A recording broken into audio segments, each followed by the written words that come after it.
नमस्कार। मैं कमलेश कबीर आपका एक बार फिर स्वागत करता हूं इस नए एपिसोड में। आज के इस एपिसोड में हम बात करेंगे अमित शाह की। इस देश में सरदार वल्लभ भाई पटेल के बाद में अगर किसी गृह मंत्री का नाम आएगा इतिहास में तो वो है अमित शाह। और जब हम बात करते हैं इतिहास में नाम की तो वो इसलिए आएगा कि उन्होंने देश में या देश के लिए अपना क्या योगदान सामने रखा। अक्सर हम जो है वो बात करते हैं अमित शाह को लेके, नरेंद्र मोदी को लेके, और आज के सिनेरियो में अगर आप देखोगे तो हम ज्यादा क्रेडिट जो है वो नरेंद्र मोदी को देते हैं। लेकिन अमित शाह वैसे अगर आप देखोगे तो पर्दे के पीछे के खिलाड़ी। अब आप और हम, जब मैं ये बात कर रहा हूं तो हमने सरदार पटेल को नहीं देखा, हमने सिर्फ सरदार पटेल के बारे में सुना है, लेकिन अमित शाह को हम देख रहे हैं, इसलिए ये इंपॉर्टेंट हो जाता है। और जब हम ऐसी बात करते हैं तो आपने देखा होगा जितने भी जो न्यूज चैनल्स, मीडिया प्लेटफॉर्म, कोई भी मंच के ऊपर जिस तरीके से अपनी राय को बेबाक तरीके से रखते हैं।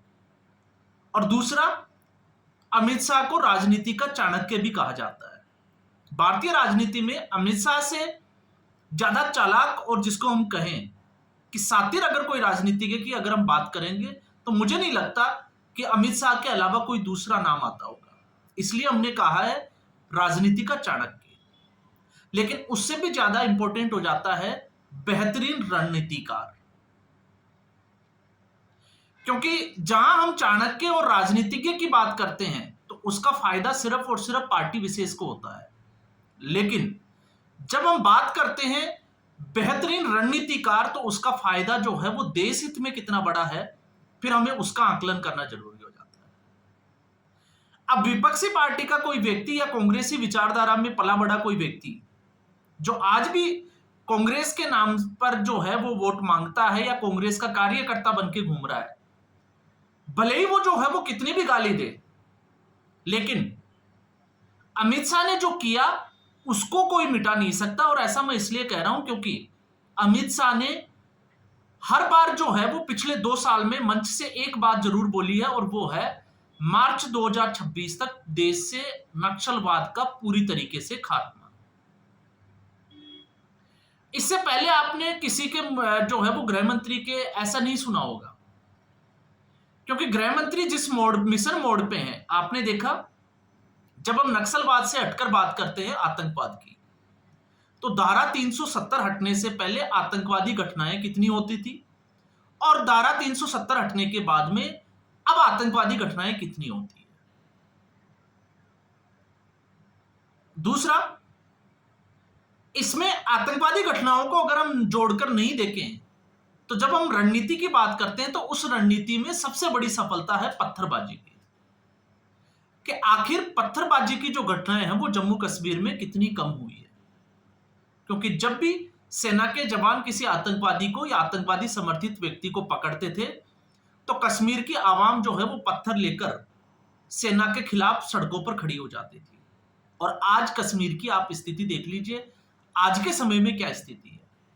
दूसरा, ऐसा कोई चुनाव इतिहास का जो आपको याद हो जिसमें अप्रिय घटना नहीं घटी हो जम्मू कश्मीर के इतिहास में।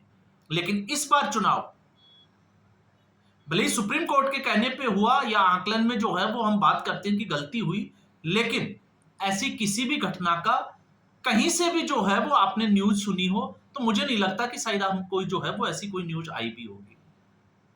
जिस तरीके से शांति से चुनाव संपन्न हुए, तो एक तरफ भारत जो है वो लड़ाई लड़ रहा है आतंकवाद के खिलाफ, और दूसरी जो लड़ाई लड़ रहा है वो है नक्सलवाद। अब जब हम नक्सलवाद की बात करते हैं तो मैं नक्सलवाद को 2 श्रेणियों में या 2 भागों में बांटकर देखता हूं। एक माओवादी नक्सलवाद और दूसरा अर्बन नक्सल्स। क्योंकि हमारे यहां पर नक्सली 2 तरीके के हैं। अगर आप ये सोचते हो कि नक्सली जो जंगलों में रहते हैं, आर्मी के जो जवान हैं उनके ऊपर हमला करते हैं, उनको मौत के घाट उतार देते हैं, वही नक्सली है, नहीं। नक्सली वो भी है जो फिलोसफर हो सकते हैं, साहित्य लेखक, ऐसे जो लोग हैं जो समाज में व्यक्तियों को इन्फ्लुएंस करने का काम करते हैं, या हम कहें कि सीधे तौर से भ्रमित करते हैं, वो लोग अर्बन नक्सल की श्रेणी में आते हैं। और ऐसे एक के बाद एक, सबसे बड़ा उदाहरण आपने देखा तीस्ता सीतलवाड़, और ऐसे बहुत सारे लोगों से हमारा देश जो है वो भरा हुआ है। और सारे के सारे एक ही जो है वो आप देखोगे यूनिवर्सिटी से निकल के आते हैं, और ज्यादातर जो है वो आते हैं जेएनयू से निकले हुए छात्र। अब जेएनयू से निकले हुए छात्रों की जब हम बात करते हैं तो 1947 के बाद, या मैं कहूं कि 1960 के दशक के बाद में एक विचारधारा जन्मी, और उसने बड़े लेवल के ऊपर, बड़े स्तर पर जो है वो शैक्षणिक संस्थानों के ऊपर कब्जा करना शुरू कर दिया। और आपने देखा होगा एक पैटर्न होता है, आज भी जो है वो लेफ्टिस्ट विचारधारा के लोग हैं, जैसे राहुल गांधी है। अब आप ये कहोगे कि राहुल गांधी लेफ्टिस्ट नहीं है, वो तो कांग्रेस पार्टी से है, लेकिन जयराम रमेश और केसी वेणुगोपाल, उनके आसपास के लोगों को आप अगर देखोगे तो वो लेफ्ट की विचारधारा से आते हैं। और यही एक वजह है कि जब भी राहुल गांधी का विदेशी दौरा होता है, कहीं भी होता है, तो इनका लेक्चर जो है वो शैक्षणिक संस्थानों में ही रखा जाता है। क्यों रखा जाता है? क्योंकि स्टूडेंट्स को, उस नस्ल को तैयार ही वैसे किया जाता है, ब्रेन वॉश हम कह सकते हैं। और जब हम नक्सलवाद की बात करते हैं तो नक्सली, चाहे वो अर्बन नक्सल हो या ये वाले नक्सलवाद जिसकी हम बात कर रहे हैं, वो दोनों ही लेफ्टिस्ट विचारधारा से जो है वो पनपे हुए लोग हैं, जिनको ये सिखाया जाता है कि गरीबी जो है वो सरकार की तरफ से आपके ऊपर एक वायलेंस है। इसके अलावा और भी बहुत सारी चीजें जो है वो सिखाई जाती है। और आपने देखा, मैं इसका जिक्र क्यों कर रहा हूं, क्योंकि अभी जिस बसवराज का जो है वो एनकाउंटर हुआ है, जो 10 करोड़ का इनामी नक्सली था, वो इसी विचारधारा से आता था, वो भी एक स्टूडेंट था। सीपीआई एमएल आपने नाम सुना होगा, तो कम्युनिस्ट पार्टी ऑफ इंडिया। और फिर उसके बाद में आप देखोगे कि लेफ्टिस्ट विचारधारा के कितने ही ऐसे लोग हैं जिन्होंने देश के खिलाफ मोर्चा खोला। और फिर उसके बाद में आप देखोगे 1967 के बाद में जिस तरीके से नक्सलवाद धीरे धीरे पैर पसारता चला गया, और पैर जब वो पसारता चला गया, और जब इस वीडियो में मैं अमित शाह की बात कर रहा हूं, तो बात यहां तक आ जाती है कि 2014 में जब नरेंद्र मोदी की सरकार बनी, तब देश के लगभग 12 जिलों में 200 से ऊपर, या मैंने जो आंकड़ा निकाला है वो है 126 जिले जो है वो इससे प्रभावित थे, जिसमें आप महाराष्ट्र की बात कर सकते हो, छत्तीसगढ़, बिहार। आज की स्थिति में बिहार जो है वो नक्सल से मुक्त है, झारखंड, ऐसे बहुत सारे राज्य जो है वो इसकी जद में थे। केरला भी आप ले सकते हो, तेलंगाना, आंध्र प्रदेश, कुछ तमिलनाडु का हिस्सा, ये सारे राज्य जो है वो इससे प्रभावित होते थे। और जिस तरीके से आतंकवादी घटनाएं होती थी, उससे भी बड़ी घटनाओं को ये अंजाम देते थे, जिसमें से मैं 2-3 का आपके सामने जो है वो जिक्र करूंगा। एक आपको पता होगा 2010 में दंतेवाड़ा में, जिसमें लगभग जो है वो 74 सेना के जवानों के ऊपर हमला किया गया था, आईईडी ब्लास्ट किया गया था। यह अपने आप में जो है वो नक्सलियों की बहुत बड़ी घटना थी।